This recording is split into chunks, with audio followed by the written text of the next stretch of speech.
Hello and welcome to iPulseLIVE. I'm Sydney Lepselter. And I'm Alec Hernandez. President-elect Donald Trump announced yesterday he will leave his business empire, as he intends to focus on the tasks of his presidency and transfer business responsibility to his 3 eldest children, despite how this may look to some business ethics specialists. This arrangement will be implemented to avoid conflict in the Oval Office. Trump said he would relinquish responsibility of his great business, adding, "While I am not mandated to do this under the law, I feel it is visually important as president to in no way have a conflict of interest with my various businesses," via Twitter on early Wednesday morning.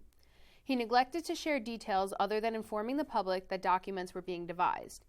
Trump's senior advisor, Kellyanne Conway, said Wednesday, "The 3 adult children who do already work in the corporation are expected to continue in those roles and, in fact, increase their responsibility in those roles." Experts in ethics have advised for Trump to fully liquidate ownership of his businesses using a blind trust or equivalent arrangement. Otherwise, he will have a personal financial interest in his businesses that will sometimes conflict with the public interest and constantly raise question, Norman Eisen, President Barack Obama's chief ethics lawyer, and Richard Painter, who held the same position for President George W. Bush, said in a joint statement. House Minority Leader Nancy Pelosi defeated Ohio Democratic Representative Tim Ryan to retain her post as the top elected Democrat in the House during a closed-door meeting Wednesday.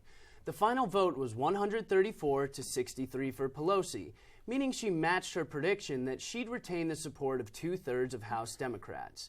It also means that close to 1/3 of the diminished group voted for a change in leadership after getting defeated on Election Day.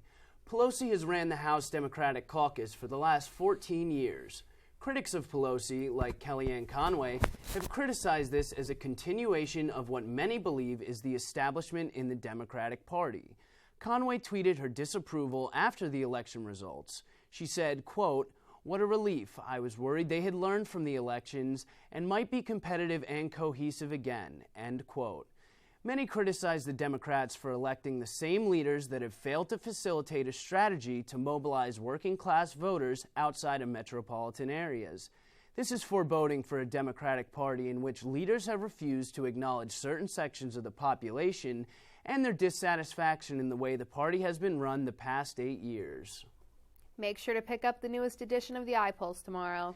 And join us back here every Tuesday and Thursday at 1:15 right here on our YouTube page. I'm Sydney Lepselter. And I'm Alec Hernandez. See you Tuesday.